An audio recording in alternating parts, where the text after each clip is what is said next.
त्यामुळे माझ्या समोर बसलेले सगळेच मान्यवर आणि सगळेच मान्यवर आहेत आणि मला आनंद याचा आहे की प्रामुख्याने महिला आहेत. महिलांशी बोलणं फार महत्वाचं आहे या मताचं मी आहे आणि माझा सगळा भरवसा हा महिलांवरच आहे. यांचं काही खरं नाही. जे काही करू शकता तुम्हीच करू शकता. त्यामुळे महिलांच्या सक्षमीकरणाच्या अनुषंगानं या मेळाव्याचं आयोजन करणं हे मला फार महत्वाचं वाटतं. आणि खरी गंमत तुम्हाला माहिती आहे का, महिला सक्षम आहेतच. महिला सक्षम आहे ही पुरुषांची खरी अडचण आहे. त्यामुळे त्यांच्या वाटेमध्ये अडथळे निर्माण करण्याचा प्रयत्न पुरुष कायम करत असतात. हे अडचण दूर कसे करायचे आणि आपलं स्थान भक्कम कसं करायचं हे महिलांनी निश्चित केलं पाहिजे, ठरवलं पाहिजे. तुम्ही पाहिलं ना, परवा मुंबईमध्ये जो मोर्चा निघाला, ती एक पोरगी पोलीस व्हॅन रोखून, बघितलं ना, ही हिंमत मुलींमध्ये असते, ही हिंमत महिलांमध्ये असते. आणि म्हणून या महिला मेळाव्याच्या निमित्तानं इथे बोलताना मला फार छान वाटतंय. औचित्य अर्थातच अजित पवारांची जयंती. अजित पवार आपल्यासोबत नाही येत आज, हा विचार करणं सुद्धा फार कठीण आहे. ज्या फार कमी लोकांशी, कमी नेत्यांशी माझे फार व्यक्तिगत संबंध होते त्यापैकी अजित पवार आहेत. आज अजित पवार आपल्यासोबत नाहीत, कधी असणार नाहीत, भेटणार नाहीत, याचं दुःख आहेच. पण तरी सुद्धा मला असं वाटतं की तो वारसा घेऊन पुढे जाणं हे जास्त महत्वाचं आहे. आणि म्हणून माझा मित्र अजय आवटे यानं इच्छा व्यक्त केली की तुम्हाला या कार्यक्रमाला यायचं आहे. परंतु आवटे आहे, पुन्हा संजय आवटे आणि अजय आवटे असं असल्यामुळे अजय आमचा जुना मित्र आहे. तर अजयने विनंती केली की तुम्हाला यायचं आहे. मी म्हटलं ठीक आहे, मी नक्की येईन. विवेक वळसे पाटील यांचा एक फोन आला की तुम्हाला यायचं आहे आणि मला असं वाटलं की येणं फार महत्वाचं आहे. पण तुम्हाला मी खरं सांगतो, मी आता दिलीप वळसे पाटील साहेब समोर दिसत आहेत मला, ही माणसं मोठे नेते का झाले याचं उदाहरणच हे आहे, याचा पुरावाच हे आहे की ते समोर बसून व्याख्या नाही. हे खूप महत्वाचं असतं. मला असं वाटतं की या सगळ्या राजकीय नेत्यांनी जे काही घडवलं किंवा जे काही केलं, हे मला गंमत वाटली. डीके वळसे पाटील त्यांनी उल्लेख केला, डीके गाडगे कुठे आहे तिला बोलतो. इतक्या लहानसहान गोष्टींकडे लक्ष असतं. प्रत्येक महिलेचं नाव माहिती, कोण कोण काय काय आहे, चला या ताई, त्या ताई, या ताई, त्या कुठे गेल्या, ढोबळे ताई, हे सगळं जे काय आहे ना, मला असं वाटतं की हे नेतृत्व, हे खरं नेतृत्व आहे. आणि अजित पवार काय, दिलीप वळसे पाटील काय, या सगळ्या लोकांचं वैशिष्ट्य असं आहे की ही सगळी माणसं ही मातीमध्ये जन्माला आलेली, मातीमध्ये उगवलेली अशी ऑर्गॅनिक नेते मंडळी आहेत. अलीकडे काय झालंय, अलीकडे सोशल मीडियातनं नेते तयार होतात. अचानकपणे आकाशातनं नेता पडतो आणि मग कळतं की हा नेता आहे. अजित पवार गेल्यानंतर मी असं म्हटलं होतं की अजित पवार हे यशवंतराव चव्हाणांच्या स्कूलचे शेवटचे विद्यार्थी. अजित पवार हे लोकनेते होते. ते जे स्कूल आहे, ते स्कूल मला खूप महत्वाचं वाटतं. ते स्कूल हे आहे की सर्वसामान्य माणसांसाठी आपण आहोत. आपला केंद्रबिंदू हा सामान्य माणूस असला पाहिजे. मला जे करायचं आहे ते सामान्य माणसांकरता करायचं आहे. आणि म्हणून आज अजित पवारांना आठवताना, दिलीप वळसे पाटील साहेबांचं एकूण सगळं राजकारण बघताना मला असं वाटतं की ठीक आहे, राजकीय पक्ष भूमिका हा वेगळा मुद्दा आहे, पण सगळ्यात महत्वाचं म्हणजे सर्वसामान्य माणसांचं राजकारण तुम्हाला करावं लागेल. गंमत बघा, कालपर्यंत आपल्याला वाटायचं की या तरुण पोरापोरींना काय कळतं, बरोबर आहे, यांना राजकारण काय कळतं. जेव्हा जंतर मंतरवर ही पोरं आली, जमली, गेल्या 12 वर्षात भल्या भल्या विरोधी पक्षांना जे जमलं नाही ते तरुण पोरापोरींनी करून टाकलं. याचं कारण असं आहे, या तरुण पोरापोरींची आपली एक भाषा आहे. सुरेश भटांची खूप चांगली कविता आहे, जरी या वर्तमानाला कळेना आमची भाषा, विजा घेऊन येणाऱ्या पिढ्यांशी बोलतो. तुम्हाला आमची भाषा कळतच नाही, पण तरुण पोरापोरींची आपली भाषा. आपली सगळ्यात मोठी अडचण काय माहिती आहे का, आपल्या घरामध्ये असणारी जेनजी काय आहे याचा आपल्याला अंदाजच आलेला नाही. आपल्याला वाटतं यांना काय कळतं, पण पोरांना काय कळतं हे पोरांनी सिद्ध केलं. तुम्हाला कल्पना आहे, पूर्वी काय होतं, मुंबईमध्ये मोर्चा निघाला तर मुंबईतले गावकरी भाकरी वगैरे घेऊन जायचे. इथे झोमॅटो आणि स्विग्गीची पार्सल यायची. शिवाजीराव, झोमॅटो आणि स्विग्गीची पार्सल यायची. पण ज्यानं पार्सल पाठवलंय त्याला माहिती नाही आपण कोणाला पाठवतोय. ज्याला आलंय खाणाऱ्याला माहिती नाही हे कोणी पाठवतंय. पण पिझ्झा आणि बर्गर खा या पोरांनी क्रांती केली. या पिढीला समजून घेतलं पाहिजे. बघा हे किती लगेच छान हसतात बघा जे पुढे मला असं वाटतं की या पिढीला फार गंभीरपणे घेतलं पाहिजे. याच्या अनुषंगानं तरुण मुलांशी बोलणं, महिलांशी बोलणं हे अत्यंत महत्वाचं आहे. आणि म्हणून आजच्या कार्यक्रमाचं जे आयोजन तुम्ही केलेलं आहे याचा मला खूप आनंद आहे. आणि मगाशी म्हटल्याप्रमाणे प्रामुख्यानं महिला इथे आहेत याचा आणखी जास्त आनंद आहे. कारण या सगळ्या क्रांतीचे सूत्रधार प्रामुख्याने महिला असू शकतात अशी मला पूर्णपणे खात्री आहे. तुम्हाला गप्पा सांगू का, माझा कायमच मला नेहमी असं वाटतं की पुरुषांपेक्षा महिलांना समज जास्त असते. ते पण चमकल्या खरंच की काय तुम्हाला माहित आहे का, तुम्हाला जास्त समज असते याची तर भीती असते तिकडे. तुम्हाला गंमत सांगतो, एकदा मी असाच ट्रेनमधून प्रवास करत होतो आणि प्रवास करताना नुकतंच लग्न झालेलं जोडपं माझ्या पलीकडे बसलं होतं. नवरा बायको नुकतंच लग्न झालं. तिची बायको आहे, ती नवऱ्याच्या डोळ्यात डोळे भिडवून हा ऐका ना मी काय म्हणते ऐका ना. आणि हा जो नवरा आहे तो तंबाखूमुळे तिकडे बघत हा बोल की.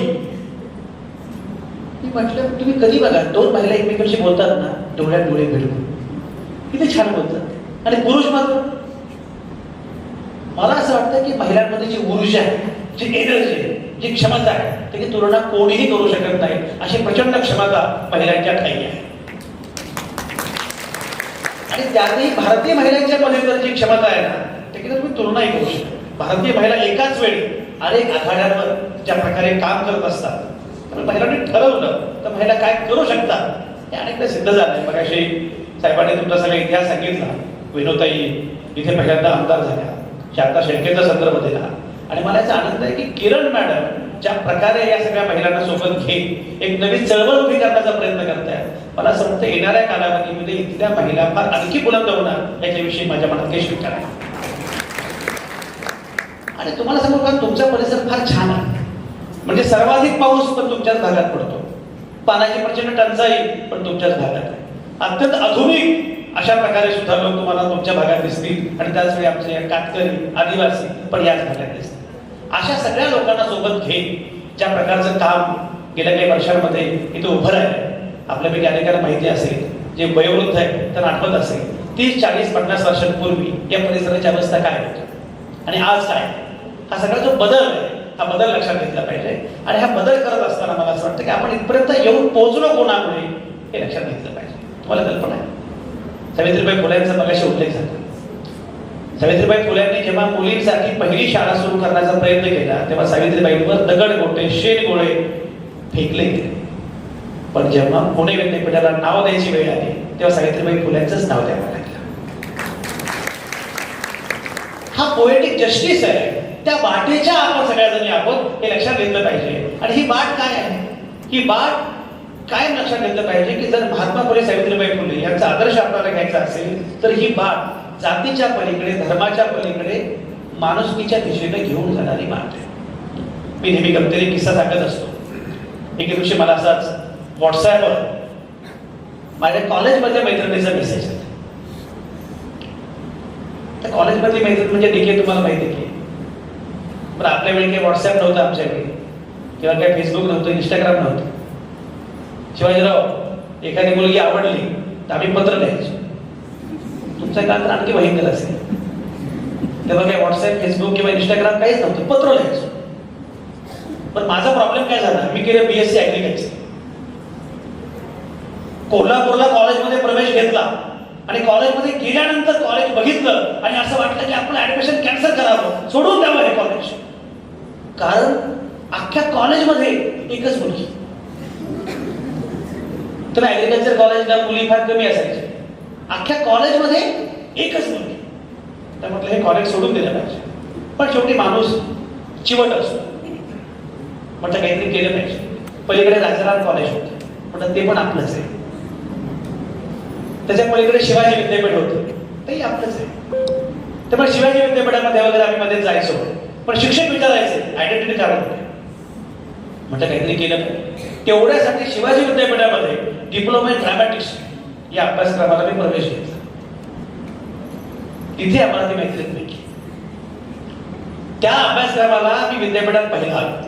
मी विद्यापीठात पहिला वा मी विद्यापीठात पहिला आल्यानंतर कुलगुरू म्हणाले, संजयची ज्ञान लालसा, म्हटलं आमची लालसा आम्हालाच माहिती कशामुळे आम्ही ते प्रवेश घेतले.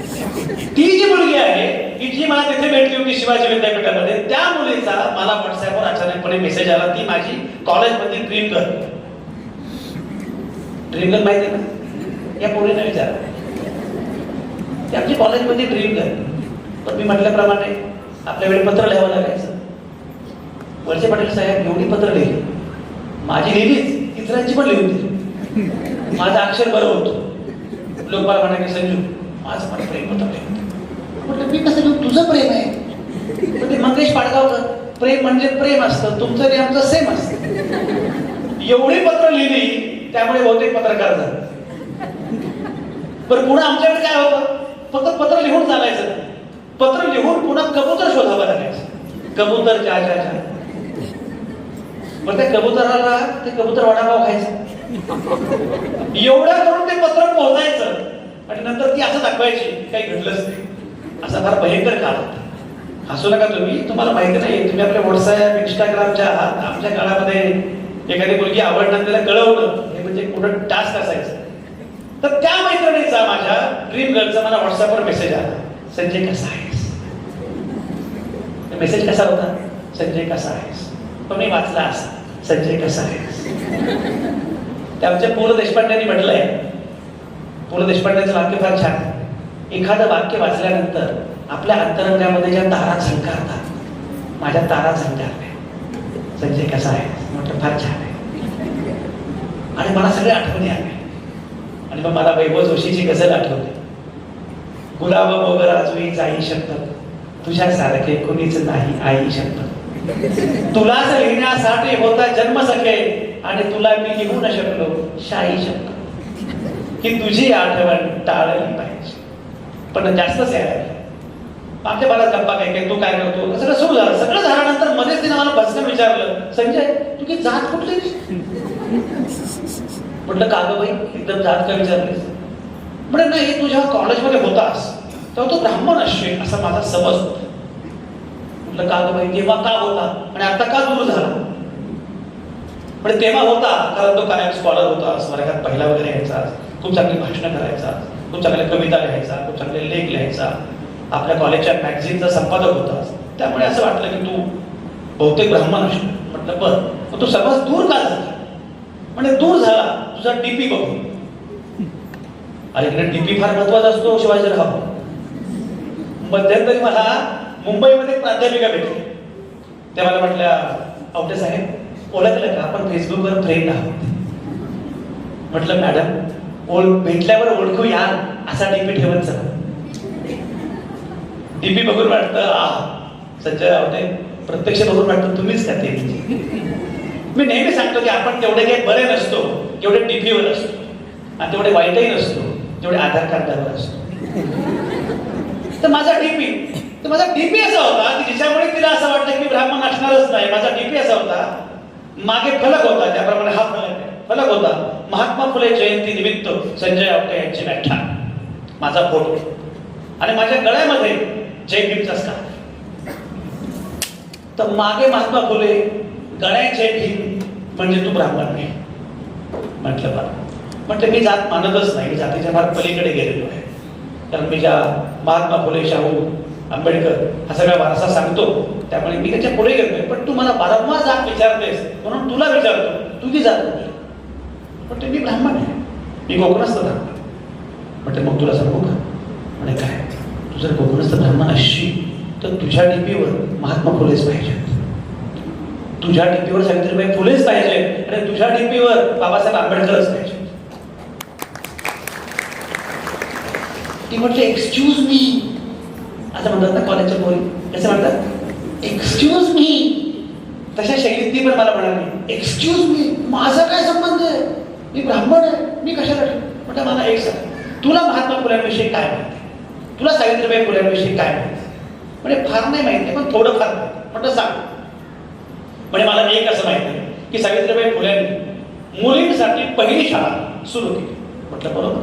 त्यांनी जेव्हा मुलींसाठी पहिली शाळा सुरू केली तेव्हा त्यांना जागा मिळत नव्हती पुण्यामध्ये.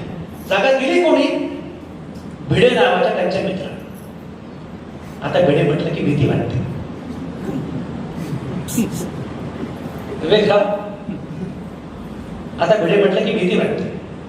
पण तात्याराव भिडेंनी तेव्हा जागा दिली. आणि दुसरी गोष्ट, जेव्हा ती शाळा सुरू झाली, मुलींसाठी पहिली शाळा, तेव्हा त्या पहिल्या बॅच मध्ये सगळ्या मुली ब्राह्मण होत्या.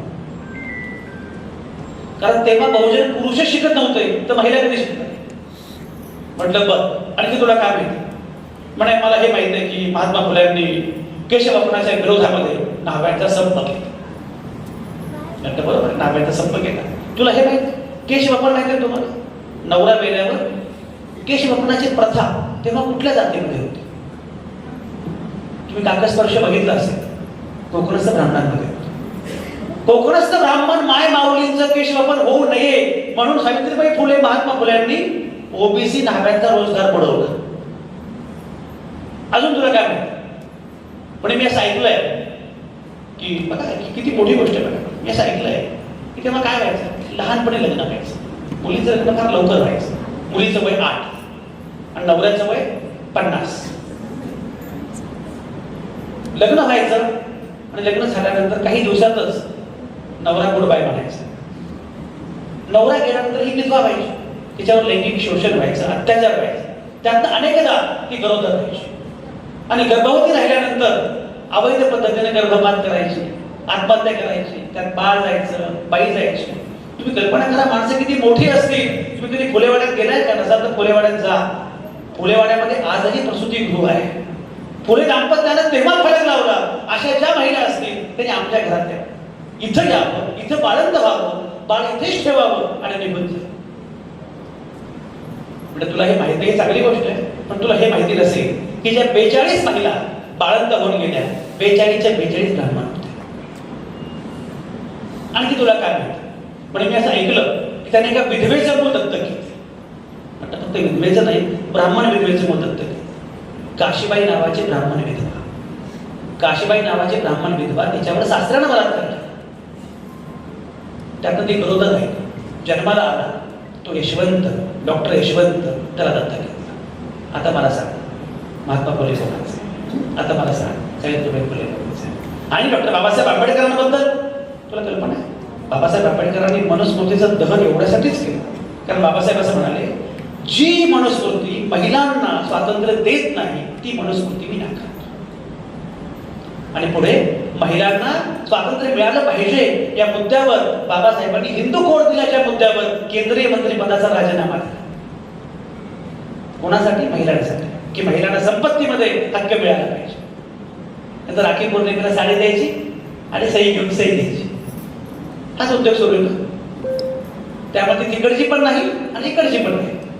महिलांना संपत्तीमध्ये हक्क मिळाला पाहिजे, महिलांना निर्णय प्रक्रियेमध्ये वाटा मिळाला पाहिजे. म्हणून आता मला सांग, महात्मा फुले कोणाचे? सावित्रीबाई फुले कोणाचे? डॉक्टर बाबासाहेब आंबेडकर कोणाचे? ती म्हटली बाय, एकदम ऑफलाईन झाली. पण 15 दिवसांनी परत तिने मला हाय केलं. तेव्हा मी बघितलं तिच्या टीपीवर महात्मा फुले होते, सावित्रीबाई फुले होत्या, बाबासाहेब आंबेडकर. मी का सांगितलं? याचा अर्थ एवढाच आहे की तुम्ही बोलत राहायला पाहिजे, संवाद करत राहायला पाहिजे, नव्या पिढ्यांपर्यंत हे पोहोचवत राहायला पाहिजे की आपला वारसा काय आहे. महात्मा एक लक्षात अलीकडे काय झालं माहिती का? जातींचं एवढं भयंकर वाढत चाललंय. कारण नसताना म्हणजे पूर्वी असं वाटायचं की जाती हळूहळू कमी होत जाते, अलीकडे मात्र ते वाढतच चालले. धर्मांध राजकारण प्रचंड वाढत चालले. अजित पवार महत्वाचे यासाठी कारण अजित पवारांनी कधीही जातीचं राजकारण केलं नाही. अजित पवारांनी कधीही धर्माचं राजकारण केलं नाही. अजित पवारांच्या पक्षामध्ये, त्यांच्या मंत्रिमंडळामध्ये मुस्लिम सदस्य जेवढे होते तेवढे अन्य कुठल्याही पक्षामध्ये नसते. जात धर्म महत्वाचा नाहीये, कामाचा बोला. अजित पवार हा माणूस असा होता ज्याच्या हातामध्ये कधी गंडा दोरा नव्हता. कधी बघितला गंडा दोरा अजित पवारांच्या हातामध्ये? अजित पवारांना कळलं होतं की छत्रपती शिवरायांचा हा महाराष्ट्र आहे. अजित पवार हे तुमच्या जुन्नरला जाणारे नेते होते, सिन्नरला जाणारे नव्हते. आणि म्हणून मी असं म्हटलं की अजित पवार किंवा हे राजकारण करताना जातीपातीच्या पलीकडे अलीकडे काय झालं माहितीये का?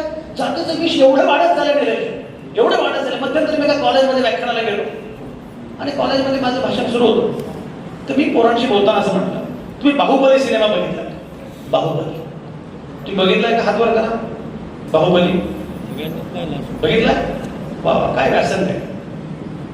तर मी म्हटलं बाहुबलीच्या निर्मात्यांनी दिग्दर्शकांनी जर अहिल्यादेवी होळकरांचं चरित्र वाचलं असतं तर त्यांनी बाहुबलीवर सिनेमा केला नसता, त्यांनी अहिल्यादेवी होळकरांवर सिनेमा काढला असता.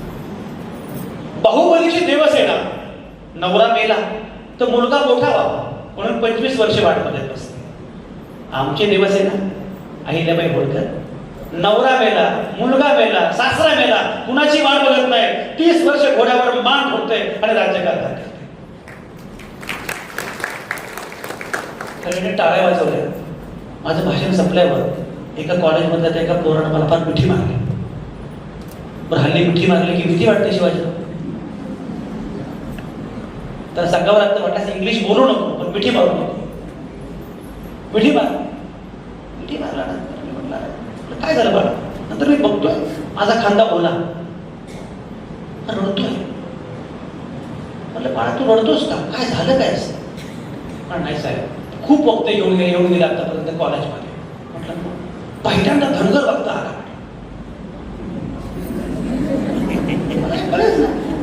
धनगर वक्ता मी धनगर तुला का वाटलं, म्हणजे असायला माझी हरकत नाही पण तुला का वाटलं मी धनगर असेल असं. तुम्ही अहिल्याबाई होळकरांबद्दल काय बोलला. म्हटलं मग आपलं असल्याशिवाय कुणी एवढं पोटतिरकीने बोलत नाही. हे जे झालंय आपल्याकडे की तुम्ही यांचं नाव घेतलं म्हणजे तुम्ही त्या जातीचे. एक लक्षात घ्या, मी नेहमी सांगतो छत्रपती शिवाजी महाराज त्या परिसरात मी आज आहे. शिवजन्मभूमी जिथे आहे शिवजन्मभूमीमध्ये मी आहे. छत्रपती शिवाजी महाराज हा प्रेरणास्रोत आहे महाराष्ट्राचा. हे महाराष्ट्राला सगळ्यात पहिल्यांदा सांगितलं कोणी, महात्मा फुले. रायगडावरची समाधी सगळ्यात पहिल्यांदा शोधून काढली कोणी, महात्मा फुले. ज्याने शिवरायांचा पहिला पवाडा गायला ते महात्मा फुले. आणि जेव्हा सत्याग्रह केला 14 तळ्याचा डॉक्टर बाबासाहेब आंबेडकरांनी, तर डॉक्टर बाबासाहेब आंबेडकरांचं गाजलेलं भाषण आहे. बाबासाहेब असं म्हणतात हा सत्याग्रह मी इथंच करतोय कारण की माझ्या रयतेच्या राजाची भूमी आहे. आणि मग आमचा शाहीर म्हणतो 2च राज आहे इथे जन्मले या कोकण पुण्यभूमीवर, एक त्या रायगडावर एक चमत्कार तळ्यावर. शिवबा ज्योतिबा बाबा यांच्यामध्ये असणारं हे जैवन अंतर समजल्याशिवाय आपल्याला पुढे जाता येणार नाही. आणि हे कोण करू शकतं, हे महिला करू शकतात. मी मगाशी म्हटल्याप्रमाणे माझा भरवसा प्रामुख्याने महिलांमध्ये जी क्षमता असते ना, जे सामर्थ्य असतं. कारण तुम्हाला नव्या पिढ्यांपर्यंत हे सगळं पोहोचवायचं. नव्या पिढ्यांना हे समजावून सांगायचं आहे की आपल्याला कुठल्या दिशेनं जायचं आहे, हा देश कुठल्या दिशेनं जाणार आहे. आणि ही परंपरा मी म्हटल्याप्रमाणे सावित्रीबाई फुले त्यापूर्वी ते संत जनाबाईंपर्यंत ही फार मोठी परंपरा आहे की लेगसी आपल्या लक्षात आली पाहिजे. हा इतिहास आणि हा वारसा आपल्याला समजला पाहिजे. तुम्हाला खरं सांगू का, आणि आता काय होतं माहिती आहे का, पुरुष महिलांना गृहीत धरतात. पण गंमत सांगतो, आम्ही मध्यंतरी 22 डिसेंबर ही वर्षातली सगळ्यात मोठी रात्र असते. वर्षातली सगळ्यात मोठी रात्र ही 22 डिसेंबर. आणि माझ्या ते लक्षात आहे कारण माझा जन्मदिवस बर्थडे 21 डिसेंबर आहे. तर मला माझी आई सांगायची संजू तुझ्या जन्माच्या वेळी रात्र सरतच नव्हती. नंतर मला कळलं की ती वर्षातली सगळ्यात मोठी रात्र होती. ती कशी सरली, तर 22 डिसेंबरला आम्ही पुण्यामध्ये एक कार्यक्रम केला. तो कार्यक्रम असा होता की 22 डिसेंबरला सगळ्या महिलांनी रात्री रस्त्यावर उतरायचं आणि लोकांना सांगायचं आम्ही रात्रीला घाबरत नाही, आम्हाला अंधाराची भीती दाखवू नका. काय होतं, बाहेर अंधार झाला, 7च्या आत घरात. म्हणजे बाहेर त्यांच्यापासून घाबरायचं ते पुरुषच, म्हणजे तुम्हाला वाचवणार घरात तेही पुरुषच. हा पुरुष डाग आहे. महिलांनी मुक्तपणे भटकलं पाहिजे, फिरलं पाहिजे, हवं ते केलं पाहिजे. महिलांनी यायचं. महिला अलका टॉकीज मध्ये, मला पुणे माहिती, पुण्यात अलका टॉकीज चौकामध्ये सगळ्या बायका आल्या. 15,000 महिला आल्या. सगळ्यांना मी शनिवार वाड्यापर्यंत घेऊन गेलो. शनिवार वाड्यापर्यंत ते सगळ्या महिला गेल्या. पूर्ण शनिवार वाड्यावर जवळपास 2:30 वाजता 15,000 महिला होत्या. किती महिला होत्या, 15,000. नंतर सगळ्या महिलांचं गुड बाय झालं, तर सगळे गेल्या. गेल्यानंतर अचानकपणे मला 2 वाजता मेसेज आला. मी पटकन बघितलं, म्हटलं कोणाचं आहे. एका बाईचं होतं की थँक्यू सर, तुम्ही खूप चांगलं काम केलं. त्यांचा फोन आला. नंतर मी म्हटलं थँक्यू. त्यांचा मला फोन आला. मला म्हटलं सर आज तर क्रांती झाली. काय म्हणजे पहाटे 2 वाजता मी गेले आणि पहाटे 2 वाजता घराची बेल मी दाबली. मला पहिल्यांदा कळलंच नाही. काय म्हणजे कायम रात्री अपरात्री बेल ते दाबतात, पहिल्यांदाच पहाटे बेल मी दाबली. आणि म्हणे नवऱ्यानं दार उघडलं. मी गेले म्हणे झोपून झाली का? मी जेवून आले, झोपा. माझ्या लक्षात आलं की खरोखरच महिलांच्या संदर्भामध्ये आपण विचारच करत नाही की त्यांना किती गोष्टी करायच्या असतात, पण कायम संजय आवटे या कार्यक्रमात लोक मला काय म्हणते, लोक म्हणजे संपादक आहे, पण संजीवनी आवटे आले असते. मिस्टर काय करतात, तुला काय करायचं? मुलं कुठे असतात, तुला काय करायचं? मुलांचं लग्न झालं का, तुला काय करायचं? महिलेला कायम या प्रकारच्या प्रश्नांना उत्तर द्यावं लागतं. महिलेकडे स्वतंत्र माणूस, व्यक्तिमत्व म्हणून कधीच पाहिलं जात नाही. मला असं वाटतं की कायम महिलांनी हे लक्षात घेतलं पाहिजे की बाकी सगळं ठीक आहे, पण सगळ्यात पहिल्यांदा मी आधी माणूस आहे. मी आधी माणूस आहे आणि माझ्यामध्ये असणाऱ्या सगळ्या क्षमतांचा पुरेपूर वापर मी निश्चितपणे करू शकते. यासाठी महिलांनी सज्ज झाल्या पाहिजे. मला याचा आनंद आहे. मी मगाशी ज्याप्रमाणे उल्लेख केला की ज्या प्रकारचं राजकारण अजित पवारांच्या स्कूलनं, यशवंतराव चव्हाणांच्या स्कूलनं, वळसे पाटील साहेबांनी घडवलं, ते राजकारण हे माणसांचं राजकारण आहे. आणि या राजकारणामध्ये महिलांना सगळ्यात मोठी स्पेस आहे, सगळ्यात मोठा अवकाश. तुम्ही कल्पना करा, आम्ही जेव्हा निघालो बालगंधर्वमध्ये, आमचं दोघांचं भाषण होतं, कार्यक्रम संपला, आम्ही निघालो. रस्त्यामध्ये ते फक्त या भागातल्या महिलांविषयी एवढं कौतुकानं सांगत होते. तुमच्या सगळ्यांची नावं घेतली. आता माझ्या लक्षात राहील कोणाकोणाची नावं घेतली. उषाताई, अमक्याताई, टमक्याताई, हे ताई, त्या इतक्या हे केलं, कारण ते किती कौतुक तुमच्याविषयी. प्रत्येक महिलेचं, पहिली ओबीसी, पहिली आदिवासी, पहिली अमुक, पहिली तमुक, त्यानं हे काम केलं, तिनं ताक. लक्षात घ्या, महिलांविषयी एवढं कौतुक असणारं, महिलांच्या कल्याणाचं आणि महिलांच्या सक्षमीकरणाचं राजकारण विकसित करणारा नेता तुम्हाला लाभलाय, यासाठी तुम्ही आभार मानायचे. आणि हेच राजकारण पुढे गेलं पाहिजे. लक्षात घ्या, मी मगाशी म्हटलं ना की हे राजकारण खूप महत्वाचं आहे. जातीपातीच्या पलीकडे, धर्माच्या पलीकडे महिलांना प्रमुख स्थान देणार, तरुणांशी बोलणार, अशा प्रकारचं राजकारण अत्यंत आवश्यक आहे. अजित पवारांचा मी उल्लेख केला. अजित पवारांचं वैशिष्ट्य काय होतं? अजित पवारांनी कायम राजकारण करताना सर्वसामान्य माणूस हा कायम केंद्रबिंदू मानला. मला माझ्या सामान्य माणसाकरता काय काय करता येणं शक्य आहे, तो केंद्रबिंदू मानला. आणि तोच संस्कार इथल्या प्रत्येक नेत्यावर, प्रत्येक नेतृत्वावर करण्याचा प्रयत्न केला. मला नेहमी असं वाटतं, अमिताभ बच्चनचा पोरगा अभिषेक बच्चन ते पुढे फार चालला का? सुनील गावस्करांचा मुलगा रोहन गावस्कर कुणाला फार माहिती नाही. सचिन तेंडुलकरचा मुलगा कुणाला फार माहिती नाही. पण शरद पवारांचा पुतण्या अजित पवार हा मात्र वेगळा ठसा उमटवू शकतो. याचं वैशिष्ट्य काय? सगळ्यात महत्वाचं कारण निलेश असतं, शरद पवारांच्या सोबत राहिल्याचा अजित पवारांना फायदा हा झाला की शरद पवारांना जो महाराष्ट्र उभा आडवा माहिती आहे, तो अजित पवारांना माहिती झाला. एक लक्षात घ्या, अजित पवारांची गंमती होती, त्याला सगळं महाराष्ट्र माहिती होतं. कुठे काय त्याने जलसंपदा, ऊर्जा, अर्थ सगळ्या पदांचं काम केलं. सगळीकडे त्यांना सगळं महाराष्ट्र माहिती होता. हे शिकवलं कोणी? शरद पवार. पण पुढे मात्र पुढे फरक असा होता, शरद पवारांचं राजकारण मैंने हमेशा मेरे दिमाग की सुनी आणि अजित पवारांचं राजकारण मैंने हमेशा मेरे दिल की सुनी. ह्या दोघांच्या व्यक्तिमत्वामध्ये हा मुख्य फरक. अजित पवारांचा चांगुलपणा, मी नेहमी सांगतो, अजित पवारांच्या चांगुलपणामुळे आणि जे करतो, जे बोलतो ते करतो. अजित पवार म्हणाले ना, संजयराव मी हे करणार, अजित पवार करणार. साहेब म्हटल्यानंतर विचार करावा लागतो की म्हटले म्हणजे करतील का नाही, खात्री नाही. अजित पवारचं वैशिष्ट्य, की जे बोलेल ते करतात. मी मगाशी म्हटल्याप्रमाणे हे जे वैशिष्ट्य आहे ना, त्याच्यातून त्यांना चांगुलपणा किती असावा हे तुम्हाला गंमत सांगतो. हे मला फार भारी वाटतं. मी आता असंच ते जाण्यापूर्वी 1-2 महिने ते मला फोन केला, म्हणजे संजयराव घ्या जर गप्पा मारायला. ठीक गेलो. ते ठरल्याप्रमाणे सकाळी 8 वाजता वगैरे बोलू, 8 वाजता गेलो. मस्त मस्त नंतर मग म्हणे माझी ही जेवणाची वेळ, मी भाकरी वगैरे जेवलो. तुम्ही काय घेणार? म्हटलं मी ब्लॅक कॉफी घेतो. म्हटलं इतक्या सकाळी कुठे जेवणार? बरं. मग म्हणे अरे साहेबांना ब्लॅक कॉफी नाही, माझं जेवणाचं ताट सगळं झालं. तेवढ्यात ते म्हटले अरे ते गावाकडनं दूध आलंय का, जर दूध असेल तर दुधाचा एक ग्लास मला पाठव. त्यांच्या ग्लासातलं दूध बघितलं आणि मला मोह झाला की ब्लॅक कॉफी वगैरे काही खरं नाही, आपण पण दूध प्यायला पाहिजे. आता म्हणणार कसं, अगोदर ब्लॅक कॉफी म्हटल्यामुळे आता गडबड झाली. तरी मी म्हटलं तर ठीक आहे. तर म्हणूनच मी म्हटलं दादा हे ब्लॅक कॉफी वगैरे काय मी पीत नाही, तुमचं घरचं दूध आहे ना, पण मला पण एक ग्लास दूध पाहिजे. तर एकच म्हटले अरे त्याच्या आता जो गडी किंवा कार्यकर्ता कोण असेल तर अरे ते साहेबांना पण एक ग्लास भरतो. गमत बघा हा असं म्हटला. तो काय म्हटला ना का, तो गडी काय म्हटला, दादा मला वाटतं तुम्ही एकटेच दूध पिणार आहे, राहिलेलं मी पिऊन टाकले. आता असं जर माझ्या घरात झालं असतं तुम्ही किती भडकलो असतो.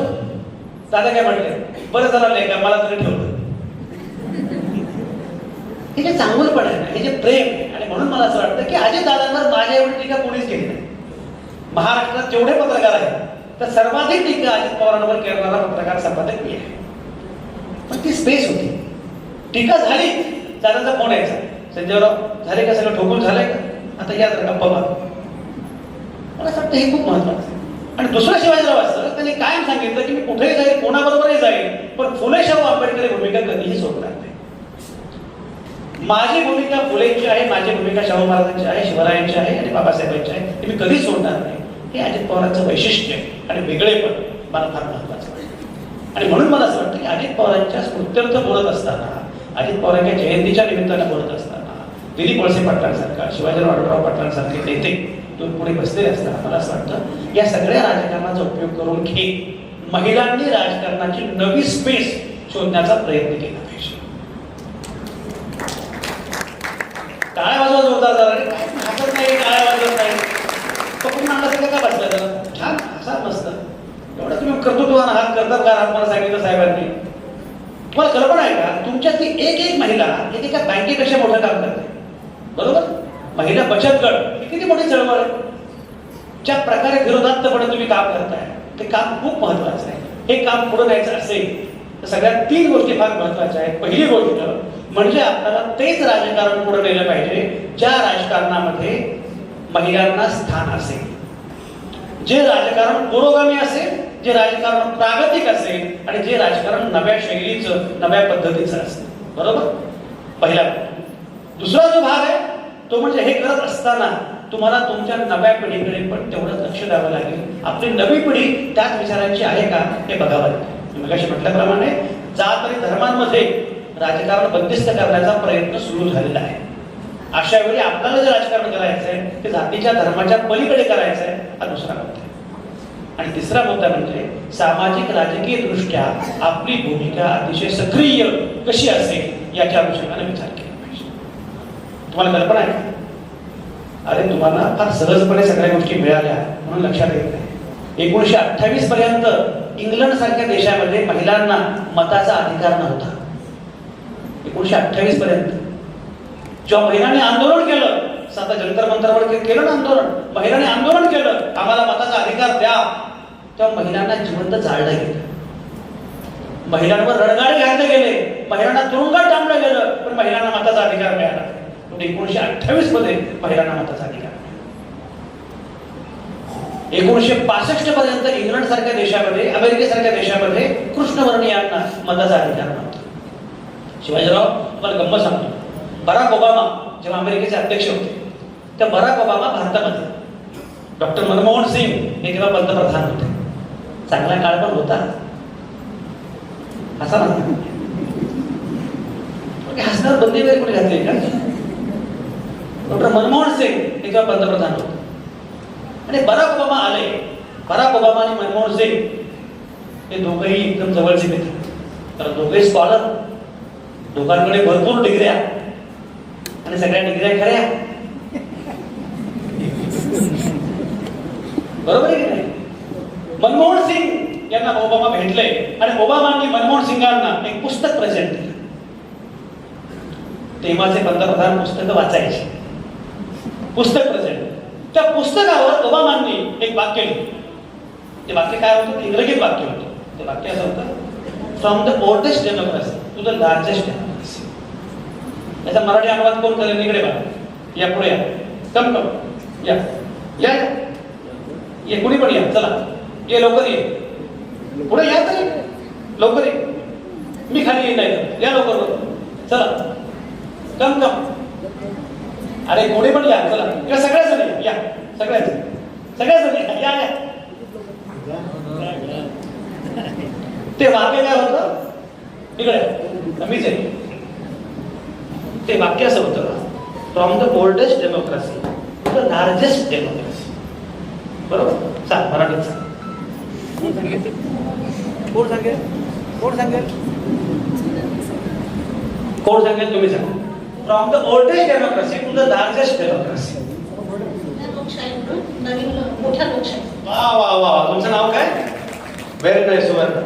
या वाक्याचा अर्थ असा की जगातल्या सगळ्यात प्राचीन जुन्या लोकशाहीकडून जगातल्या सगळ्यात मोठ्या लोकशाहीला सप्रेम भेट, असं ते वाक्य होतं. प्राचीन लोकशाही कुठली? जुनी लोकशाही कुठली? अमेरिका. आणि सगळ्यात मोठी लोकशाही कुठली? तर सीताराम येचुरी नावाचे कम्युनिस्ट नेते आहेत, कॉम्रेड बारले नाही, कॉम्रेड सीताराम येचुरी. सीताराम येचुरींनी ते वाक्य बघितले आणि येचुरी म्हणाले, तुम्ही लिहिलंय की जगातल्या सगळ्यात जुन्या लोकशाहीकडून जगातल्या सगळ्यात मोठ्या लोकशाहीला सप्रेम भेट, पण अमेरिका ही जुनी लोकशाही पण नाही आणि अमेरिका ही मोठी लोकशाही पण नाही. बराच लोक म्हणाले, असं कसं नाही? 1776 मध्ये आमच्या देशात लोकशाही आली आणि तुमच्या देशामध्ये 1950 ला लोकशाही आहे. तेव्हा येचुरी म्हणाले, हे खरं आहे की आमच्या देशामध्ये 1950 ला लोकशाही आली, तुमच्या देशामध्ये 1776 ला आली, पण 1965 पर्यंत तुमच्या देशामध्ये कृष्णवर्णीयांना मताचा अधिकार नव्हता. माझ्या देशात मात्र प्रत्येकाला पहिल्या दिवसापासून मताचा अधिकार होता. तुम्हाला कल्पना आहे, हे सगळं करणं हे सोपं नव्हतं. प्रत्येकाला मताचा अधिकार देणं, मुळात एवढ्या मोठ्या देशाची मतदार यादी तयार करणं ही किती अवघड गोष्ट आहे. मतदार यादीमध्ये घोळ घालणं सोपं आहे, मतदार यादी तयार करणं सोपं नाही. पण ती मतदार यादी तयार केली आणि हा देश इथपर्यंत येऊन पोहोचला. तेव्हा लक्षात घ्या, तेव्हा नेहरू असं म्हणाले होते की माझा भरोसा बाकी कोणावर नाहीये, पण माझा भरोसा या देशातल्या सर्वसामान्य महिलांवर आहे. ज्या ज्या देशांमध्ये ज्या ज्या राज्यांमध्ये क्रांती झाली, ती क्रांती प्रामुख्याने केली महिलांनी. तुम्ही ठरवलं तर तुम्ही जग बदलू शकता. तुम्ही ठरवायचं की नाही हे तुम्ही ठरवलं पाहिजे. आणि म्हणून मी असं म्हटलं की महिलांनी विचार करणं, महिलांनी ठरवलं की आपल्याला देशामधलं राजकारण कसं पाहिजे, हा देश आपल्याला कशा प्रकारे घडवायचा हे ठरवलं. एक लक्षात घ्या, मी तुम्हाला म्हटलं दिलीप वळसे पाटील, शिवाजीराव आढळराव पाटील किंवा अजित पवार या सगळ्या नेतृत्वाबद्दल मी तुम्हाला काय सांगितलं? इथे विरोधाची स्पेस. दिलीप वळसे पाटील साहेबांकडे एवढी मंत्रिपद होती, ते गृहमंत्री होते, ऊर्जा मंत्री होते, उच्च शिक्षण मंत्री होते, बरोबर? या सगळ्या कालावधीमध्ये ते मंत्री असताना आम्ही त्यांच्यावर भरपूर टीका केली. टीका केल्यावर प्रत्येकाने हसतमुखानं आपलं ते वाचलं पाहिजे. याला लोकशाही, याला लोकशाही म्हणतात की प्रत्येकाला बोलण्याचा अधिकार असला पाहिजे. तुम्हाला मजा सांगतो, पंडित नेहरू जेव्हा भारताचे पंतप्रधान झाले, तर विरोधकांना असं वाटलं, विरोधी पक्षाच्या लोकांना असं वाटलं की आता नेहरूंची लोकप्रियता हळूहळू कमी होती, पण ती वाढतच गेली. शेवटी एक काम केलं विरोधी पक्षाने. नेहरूंची एक सभा होती, सभेच्या वेळी नेहरूंनी सांगितलं, नेहरूंना विरोधी पक्षाने सांगितलं एक गडबड केली. तर एका आजीबाईला तयार आहे, एका आजीबाईला तयार आहे. तर सांगितलं एक काम करायचं, नेहरूंचं भाषण झालं की जायचं आणि नेहरूंचं कचोरं पकडायचं. नेहरूंचं कचोरं माहिती ना, नेहरूंचं पखोट पकडायचं, कचोरं पकडायचं आणि नेहरूंना म्हणायचं, स्वातंत्र्य आणि लोकशाही आल्यामुळे तुला गाडी घोडी सगळं मिळालं, मला काय मिळालं? म्हातारी तयारीची होती, म्हातारी म्हटली बरं. पण नेहरूंचं भाषण झालं, नेहरूंचं भाषण झालं की ती म्हातारी तरा वर गेली, पकडलं कसं का रे म्हणे, आली लोकशाही, तुला सगळं मिळालं. लोकशाही आल्यामुळे मला काय मिळालं? माझ्या पोटात अंधार आहे, माझ्या टोपल्यात भाकरी नाही. नेहरू काही त्या बाईला देशद्रोही म्हटले नाही, तिला तुरुंगात टाका असं म्हटले नाही, तिला पाकिस्तानने मदत केलेली आहे असं म्हटले नाही, ही चीनची एजंट आहे काय शिवाय असं काही म्हटले नाही. नेहरूने तिचा हात प्रेमाने हातात घेतला. नेहरू म्हणाले की खरं लोकशाही येऊन सुद्धा तुझ्या घरामध्ये अंधार आहे हे माझं अपेक्षा, तुझ्या टोपल्यामध्ये भाकरी नाही हे माझं अपेक्षा. पण तू विचारलंस की लोकशाही आल्यामुळे मला काय मिळालं, तुम्ही पंतप्रधान. तू विचारलं की लोकशाही आल्यामुळे तुला काय मिळालं, तुला हे मिळालं की तू देशाच्या पंतप्रधानांचं गजर पकडू शकतेस. लोकशाहीचा खरा अर्थ हा आहे. आणि म्हणून मला असं वाटतं की जर हा अर्थ असेल तर सर्वसामान्य माणसाला ही संधी मिळाली पाहिजे, सर्वसामान्य माणसाला बोलता आलं पाहिजे, सर्वसामान्य माणसाला व्यक्त होता आलं पाहिजे. हे सगळ्यात महत्वाचं. समारोप करताना तो तुम्हाला एक गंमत सांगतो. तुम्हाला भारत आणि चीन यांच्या सीमेवर सीमारेषा माहिती आहे, बॉर्डर. त्या भारत चीन सीमारेषेवर कुत्र्यांची कळवण सुरू होती. काय सुरू होती? कळवण माहिती आहे? कळवण म्हणजे काय? तुमच्याकडे काय शब्द? कळवणच आहे. कुत्र्यांची कळवण सुरू होती. चीनचा एक कुत्रा भारताच्या हद्दीमध्ये आलेला. चीनचा कुत्रा दष्टपुष्ट, भारतीय कुत्रा. चीनच्या कुत्र्याला सुरू केलं ना, काय आमच्याकडे हॉस्पिटल, काय झाडी, काय डोंगर, काय हाटी, आमचे हॉस्पिटल काय, आमच्याकडचे रस्ते काय, बरं सुरू केलं. आता भारतीय कुत्र्याला वाटलं की आपण उत्तर दिलं पाहिजे. पण भारतीय कुत्र्यांचं कसं आहे, शक्यतो बाहेर काही गडबड करत नाही, घरात येऊन मग जरा त्यामुळे गप्प असतं. तरी एका भारतीय कुत्र्याला वाटलं की जरा उत्तर द्यावं. उत्तर देणार, तोंडात तंबाखू. तेवढ्या करता थुंकणं काही बरं वाटत नाही. पण तरी त्याचं फार सुरू झालं की माझ्याकडे आमच्या चीनमध्ये हे, आमच्या चीनमध्ये ते, आमच्या चीनमध्ये अमुक आहे ढमुक आहे. फारच झाल्यावर शेवटी भारतीय कुत्र्यानं तंबाखू थुंकलीच आहे का. आणि म्हटलं अरे तुझ्याकडे हॉस्पिटल आहे, तुझ्याकडे उड्डाण पूल आहे, तुझ्याकडे अमुक आहे ढमुक आहे, सगळं असेल, सगळं सोडून तू भारतामध्ये कशाला? म्हटलं काय, चीनमध्ये सगळं मिळतं पण चीनमध्ये भुंकता येत, भुंकण्यासाठी भारतामध्ये आहे. हा भुंकण्याचा अधिकार ही भारतीय लोकशाही, हे आपलं सामर्थ्य आहे. आणि म्हणून मला असं वाटतं की हे लोकशाही, हे सामर्थ्य जिवंत ठेवायचं असेल तर महिला जे करू शकतात ते कोणीच करू शकत नाही. तर मी मगाशी म्हटल्याप्रमाणे आपण बघितलं जेव्हा जेव्हा महिला नेतृत्वात आल्या तेव्हा तेव्हा त्यांनी काय प्रकारे काम केलं हे आपण बघितलं. म्हणून महिलांनी हे ठरवलं पाहिजे या सगळ्या प्रक्रियेमध्ये आपली भूमिका ही अत्यंत महत्वाची आहे.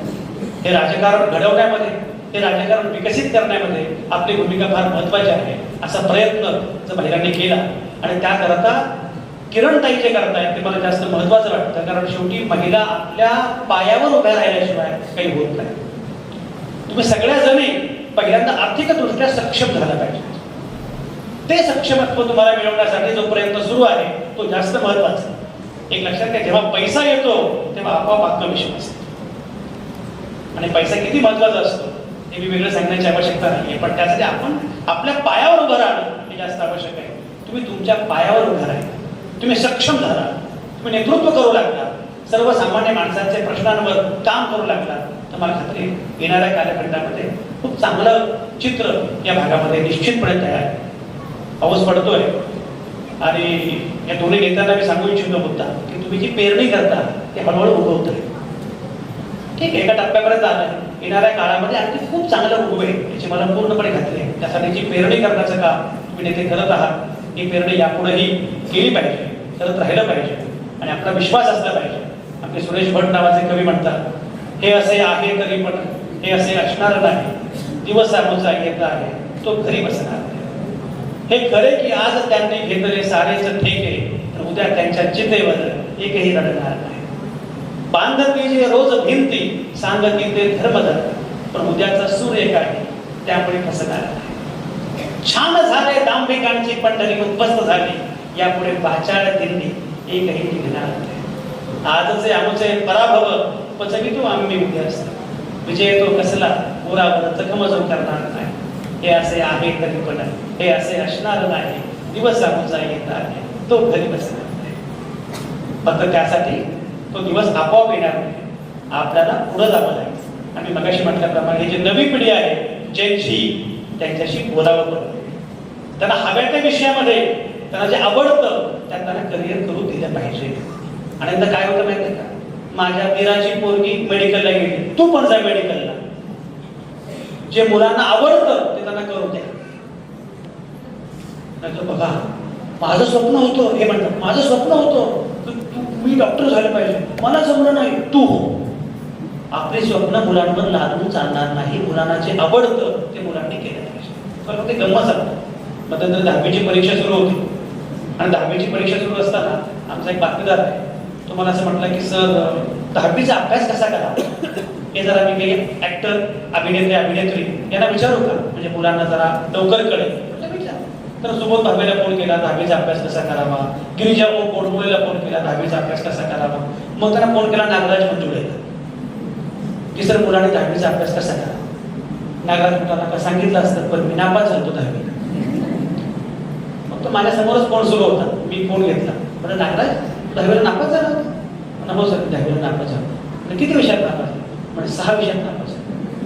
म्हणजे 6 विषयात का नापास झाला, तर मला तर 6 विषय होते. 6 विषयात नापास झालेला नागराज हा नंतर त्याला जे आवडतं त्या विषयामधला मोठा माणूस होऊ शकतो. तुमच्या घरातली मुलं सुद्धा त्यांना जे आवडतं त्या विषयामध्ये करिअर करून द्या.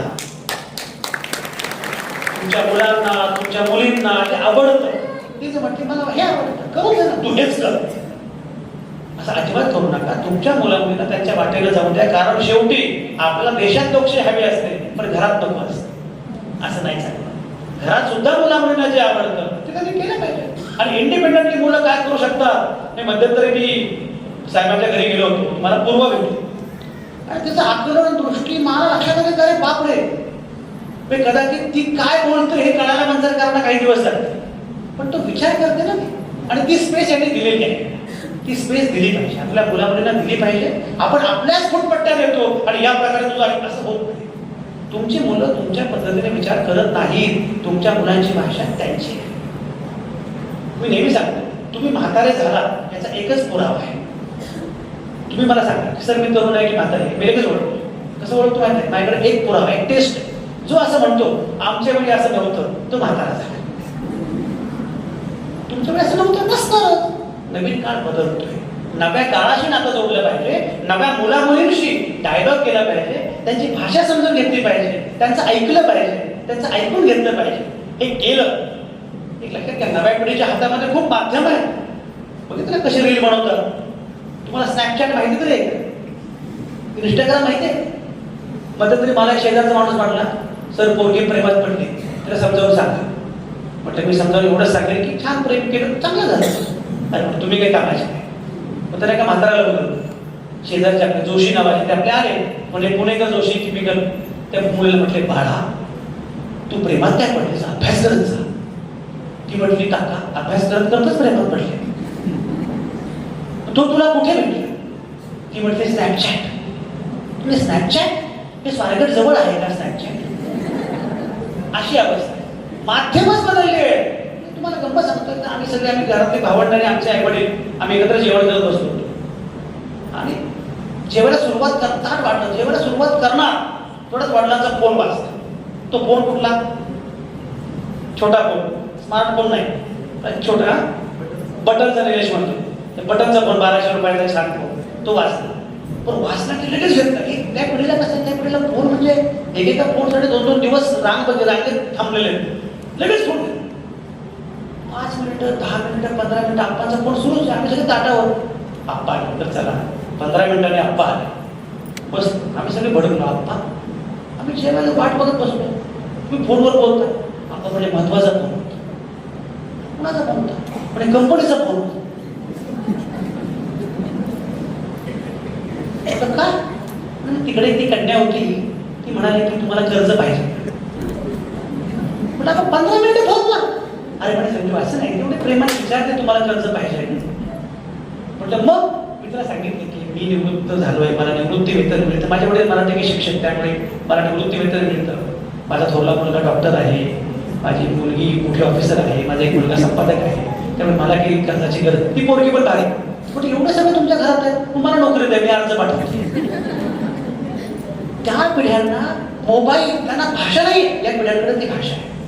आणि म्हणून मला असं वाटतं की बेसिकली एक लक्षात घ्या की जी मोठी माध्यमं आहेत त्या मोठ्या माध्यमांपेक्षा सुद्धा त्याच्या हातातलं माध्यम फार महत्वाचं. मध्यंतरी आमच्या काकांना कोरोना झाला, तर कोरोना झाल्यानंतर लगेच भीती वाटायची ना. आम्ही काकांना फोन केला, तात्या म्हणजे जरा तुम्हाला कोरोना झाला, जरा काळजी घ्या. आता म्हणजे नाही काही प्रॉब्लेम. 8 दिवसांनी तात्या कडकडीत बरे होऊन परत तात्याला फोन केला, म्हणतात तात्या कोरोना झाला, तुम्ही घाबरला नाही. म्हणजे संजू खोकला होता. कुठं पुण्यामध्ये कोणी खोकलं तर लोक 2 किलोमीटर उडी मारायची. पण नाही संजू मी काही घाबरलो नाही. म्हटलं तात्या तुम्ही पेपर वाचत नाही का. म्हणजे नाही. तुम्ही टीव्ही बघत नाही का. म्हणजे नाही. म्हणजे त्यामुळे वाचला. मुख्य प्रवाहातल्या माध्यमाने उलटपक्षी सगळं जग बदलून टाकलेलं असताना वेगळ्या प्रकारे या मुलांची माध्यमं मात्र काही बदल करू पाहताय, काही बदल घडवू पाहताय. आणि म्हणून मी म्हटलं की नव्या पिढीच्या भाषेत तुम्हाला बोललं पाहिजे. त्यामुळे आजचं भाषण संपल्यानंतर काय काय करायचं? पहिली गोष्ट, गेल्या आपल्या घरातल्या मुला मुलींशी गप्पा मारायची. गप्पा मारायचे म्हणजे एकटेच बोलायचं नाही, त्याला काय म्हणायचंय ते ऐकून घ्यायचं, तिला काय म्हणायचंय ते ऐकून घ्यायचं. तुला काय करायचं बाळा विषयामध्ये, तिला काहीतरी करायचं असेल ना, तिला विचार की मी काय चुकते ग, ती सांगेल काही की त्या 10 चुका करतेस. मुलांशी बोला, समजून घ्या, मुलींशी बोला की स्वप्न काय आहे. सबसे खतरनाक होता है सपनों का मरजा. एक लक्षात घ्या, माझ्या अनिच्छेनं तुम्ही मला एव्हरेस्टवर बसवलं तरी त्याला काही अर्थ नाही, पण माझ्या इच्छेनं मी साध्या इथल्या डोंगरावर गेलो तरी मला चालेल. कळसुबाई पण मला चालेल, पण माझ्या इच्छे, मुलांच्या इच्छेनं त्यांना जे हवं आहे ते त्यांना देण्याचा प्रयत्न करा. क्रमांक 1. क्रमांक 2, हे लक्षात घ्या की आपल्या घरामध्ये लोकशाही आहे का? समजा तुम्ही नवऱ्याचं काही फार करू शकत नाही, पण तुमच्या मुलग्यांना स्वयंपाक करायला शिका. किती घरात मुलं स्वयंपाक करतात? कोणीच नाही. यांच्या घरात बघा, इकडे बघा, काय काय कशामुळे? आणि आपल्याकडे पुन्हा कसं असतं? तिनं सगळं सांभाळलं, तिनं नोकरी सांभाळली. अरे का तू का नाही घर सांभाळलं? नोकरी करणारा पुरुष हा कामाकडून आरामाकडे जातो आणि नोकरी करणारी बाई कामाकडून पुन्हा कामाकडे जाते. घरच्या पुरुषांना पण स्वयंपाक करता आला पाहिजे. ज्या घरात पुरुष स्वयंपाक करतात तिथे खरी लोकशाही आहे. बरोबर आहे? हा दुसरा मुद्दा. आणि नवऱ्याला पण सांगायचं की तुझं काही करू शकत नाही, तरी तुझं याच्यापेक्षा वाईट काही होऊ शकत नाही, पण किमान मुलग्याला तरी मी या प्रकारे वाढवू देणार नाही. त्याला मी माणूस करणार आहे, मर्द करणार नाही, माणूस करणार आहे. स्त्रियांच्या सक्षमीकरणाची आवश्यकता फार कमी आहे, पुरुषांच्या सक्षमीकरणाची आवश्यकता जास्त आहे. मर्दाचं रूपांतर माणसात करता आलं पाहिजे. तुम्हाला माहिती, आम्ही जेव्हा रात्री मोर्चा काढला त्या मोर्चामध्ये मागणी काय होती माहिती? आम्ही असुरक्षित नाही, तुम्ही तुमची नजर बदला. प्रश्न तुमच्या नजरेचा आहे. मग काय सांगतात? नाही तर बाईला हे शिक, काय शिकवा? कराटे शिक. कराटे कशा शिकवायचं? त्यापेक्षा पुरुषांना सांगायचं जरा नीट बघ बायकांकडे, किती सोपं आहे. तुम्हाला माहिती आहे, मी एकदा असंच परदेशात गेलो होतो आणि युरोपात गेल्यानंतर तर ती किती मुलगी मला भेटली. तिला विचारलं भारताबद्दल काय वाटलं. ती फार खुश होती, भारत खूप छान देश आहे. पण मला एक कळलं नाही, म्हणे भारतातील पुरुष असं बघतात. म्हटलं मग तुम्हाला मी जगभर जाते म्हणे, पण कुणी असं बघत नाही. थेट पण वाटत भेटतील, वाव यू आर ब्युटिफुल असं पण थेट म्हणते, पण असं तिने बघितली की पुन्हा असं काय करतात. भारतीय पुरुष म्हणजे आता काय बोलायचं भारतीय पुरुषांविषयी? बरंच काय बोलतोय. तुमच्या घरातला पुरुष असं करणार नाही, उद्या वाढणारा असं तुम्हाला बघावं लागतं. एक लक्षात घ्या. तुम्हाला का सांगतोय हे? मी खूप जग बघतोय माझ्या माध्यमातून, म्हणून तुम्हाला मी सांगतो. केतन अग्रवाल सिंह बघितलं तुम्ही? सिंह गोयल साहेब, तुम्ही गृहमंत्री होता, मी पोलिसांशी बोललो. काय नक्की केलं तुम्ही? कल्पना करा. तुम्हाला माहिती आहे केतन सिंह प्रकरण? त्यांना ढकलून दिलं होतं, तुम्ही सगळं ऐकायचं असतं. सिंहची चूक झाली, ती गुन्हेगार आहे, हा मुद्दा सोडून द्या. मला पोलीस अधिकाऱ्यांना सांगितलं, साहेब मी तुला विचार की बाई तुला नको होतं लग्न, सांगायचं आई पण खून काय केलं? काय म्हटलं माहिती? आई बापांना सांगण्यापेक्षा खून करणं सोपं होतं. हे तुमचं अपयश पालक म्हणून. ती म्हटली आई बापांना सांगणं हा सगळ्यात अवघड ऑप्शन होतं, कारण ते ऐकतच नाही. माझ्याकडे 2च पर्याय होते, आत्महत्या करणं किंवा खून करणं. मी तुम्हाला का सांगतो? तुमच्या घरात पण सिंह आहे, ऐकतच नाही. ऐका, समजून घ्या. जगात कितीही भयंकर घटना घडली तरी पण तिनं तुमच्याशी शेअर केलं पाहिजे. तुम्हाला माहिती आहे ना, अनेकदा बायकांचं शोषण, विशेषतः तरुण मुलींचं शोषण हे घरचे ऐकत नाहीत म्हणून होतं. कुठेतरी ब्लॅकमेल करत असतं ना, अनेक घटना कुठेतरी ब्लॅकमेल करत असतं. आईला सांगू शकत नाही, वडिलांना सांगू शकत नाही. काहीही झालं तर तुझ्यासोबत आम्ही खंबीरपणे आहोत, ते पालकांनी मुलींना आणि मुलांना सांगितलं पाहिजे. म्हणून आज हा दुसरा मुद्दा की बॉस, माझ्या मुलीला, माझ्या मुलाला माझ्याविषयी खात्री वाटेल की येस, मी काही झालं तर मी शेअर करू शकते, मी बोलू शकते. हा दुसरा मुद्दा. आणि तिसरा मुद्दा जो आहे, मी मगाशी म्हटल्याप्रमाणे राजकारणाच्या अनुषंगाने जी स्पेस आहे ती स्पेस महिलांना ऑक्युपाय करता येणं शक्य आहे. यासाठी प्रयत्न करणं, यासाठी पुढाकार घेणं हे तुम्ही निश्चितपणे करू शकता. हे तुम्ही कराल अशी मला पूर्णपणे खात्री आहे. एवढ्या मोठ्या संख्येनं या सगळ्या महिला इथे आलेल्या आहेत. म्हटल्याप्रमाणे मला जेव्हा सांगितलं अजय की महिलांचा कार्यक्रम आहे, म्हटलं फार छान. तर मला महिलांशी बोलताना खूप आवडतं. महिला हसतात, अशा बघत असतात. ही जी जनता जी आहे ती बोलू शकते. याला कोण फोन करतो माहित नाही. आता वरती पडले साहेब इथे आहेत, मी इथे आहे, आमच्या विचार कोण मोठा माणूस असणार जगात, पण त्याला तरी फोन येतो कार्यक्रम सुरू असतात.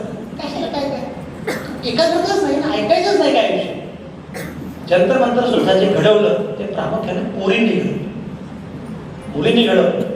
आणि जंतर मंतरचं वेगळे पण काय माहिती का, जंतर मंतरवर जवळपास 2 महिने पोरं पोरी एकत्र राहत होते, पावसात भिजत होते, पण पोरींना पोरांबद्दल असुरक्षित वाटलं नाही. ही नवी पिढी आहे. आमच्या वयाचे स्त्री पुरुष असते ना तर बायकांना असुरक्षित वाटलं असतं. अशी आपली पिढी आहे. नवी पिढी त्याबद्दल पण खूप छान आहे आणि म्हणून या पिढीला या प्रकारे वाढवणं खूप महत्वाचं आहे. मला खूप खात्री आहे येणारा काळ खूप चांगला असणार आहे. अजितदादांना आठवताना, अजितदादांना ज्या प्रकारचं राजकारण, माणसांचं राजकारण करावं अशी अजितदादांची इच्छा होती, त्या प्रकारे माणूस केंद्रबिंदू मानणारं, with the people of India, सर्वसामान्य माणूस, आम्ही भारताचे लोक हे मानणार असं राजकारण आपल्याला विकसित करायचं आहे. भारताची राज्यघटना ही जगातली एकमेव राज्यघटना आहे जी असं म्हणते आम्ही भारताचे लोक, आम्हीच आमच्या प्रती ही घटना अर्पण करतो आहोत. ही घटना देवाला अर्पण केलेली नाही, अर्पण कोणालाच केलेले नाही, लोकांनीच लोकांना अर्पण केलेली घटना. हे या घटनेचं वैशिष्ट्य आहे. राज्यघटना जेव्हा लिहून पूर्ण झाली तेव्हा बाबासाहेबांना वाटलं की राज्यघटना हस्ताक्षरात लिहिली पाहिजे. नेहरूंना पण आवडली कल्पना, म्हणजे हस्ताक्षरात लिहिली पाहिजे. कोण लिहिणार? कोणीच पुढे आलं नाही. ते कलावंत पुढे आला, प्रेम कुमार राय बिहारी नावाचा. तो म्हणे मी लिहितो, तर माझी कोट आहे, मी प्रत्येक पानावर सही घालतो. या दोघांना आवडलं नाही. ठीक आहे म्हणतो ते कर. त्याचं नाव प्रेम कुमार राय बिहारी. राज्यघटना हाताने लिहिली आणि प्रत्येक पानावर लिहिलं प्रेम प्रेम प्रेम. बाबासाहेब म्हणाले, नेहरू म्हणाले, राज्यघटनेच्या प्रत्येक पानावर प्रेम आहे. उनका जो फर्ज है अहलिये सियासत जाने, मेरा पैगाम मोहब्बत है जहां तक पहुंचे. हे प्रेम पुढच्या पिढ्यांपर्यंत पोहोचवलं पाहिजे. आणि एक लक्षात घ्या, प्रेमातनं जन्माला आलेली पोरं खूप गोड होतं, कुंड्यातनं जन्माला आलेली पोरं तेवढी गोड होत नाही. म्हणून आपलं नाही तर किमान पुढच्या तरी पिढ्यांना प्रेमातून पोरं जन्म घेतील असा प्रयत्न केला पाहिजे. पुढच्या दिशेने गेलं पाहिजे. सावित्रीबाई फुल्यांचा वारसा सांगणं एवढं सोपं नाही. दगड गोटे शेरगोळी खायची हिंमत पण असते पाहिजे, पण बदल केला पाहिजे. हा बदल तुम्ही घडवाल या खात्रीसह. धन्यवाद. जिंदाबाद.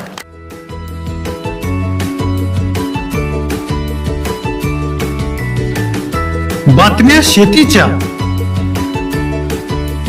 बातम्या मातीच्या, बातम्या अन्यायाच्या, गुन्हेगारीच्या,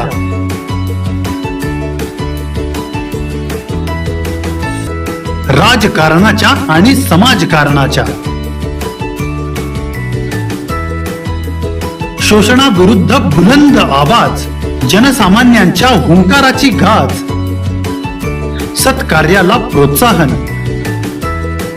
दुष्कृत्याला अनुशासन,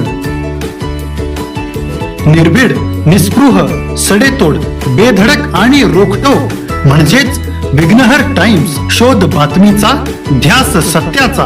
आपलं चॅनल, आपली बातमी. सबस्क्राईब तर कराच, पण बेल आयकॉनवर क्लिक करायलाही विसरू नका.